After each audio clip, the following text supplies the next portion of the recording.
Ne sachant plus vers qui se tourner, ces jeunes ont décidé de briser le silence en partageant leur quotidien à travers de courtes vidéos sur les réseaux sociaux. Chaque jour, ils affrontent des dangers immenses en espérant simplement pouvoir poursuivre leur éducation.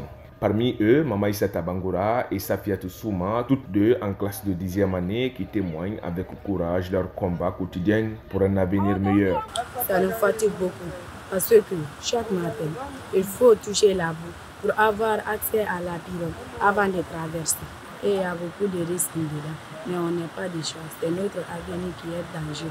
Oui, on demande de bonnes personnes, de bonne volonté et surtout le président de la République de Guinée. Chaque matin pour traverser, on touche la boue avant de traverser. Les élèves souffrent ici énormément et il y a des risques dedans. Nous sommes chaque fois. Monsieur le gouvernement, nous comptons actuellement sur vous. Abdoulaye Souma, ancien élève de ce collège, se souvient douloureusement d'un incident tragique survenu il y a quelque temps.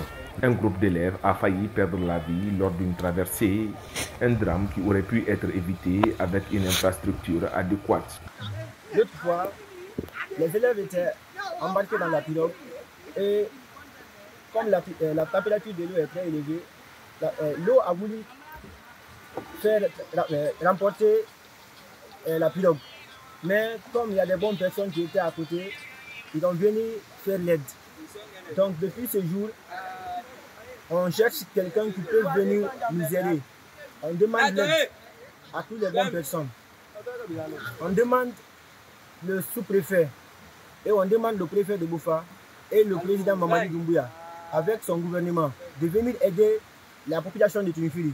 À travers leurs témoignages poignants, c'est le cri de détresse de toutes les populations des localités de Kifinda, Mintani, Kanteli et Monchon qui se fait entendre. Leur quotidien est fait de souffrances, d'incertitudes et de risques constants liés à des déplacements devenus un véritable calvaire.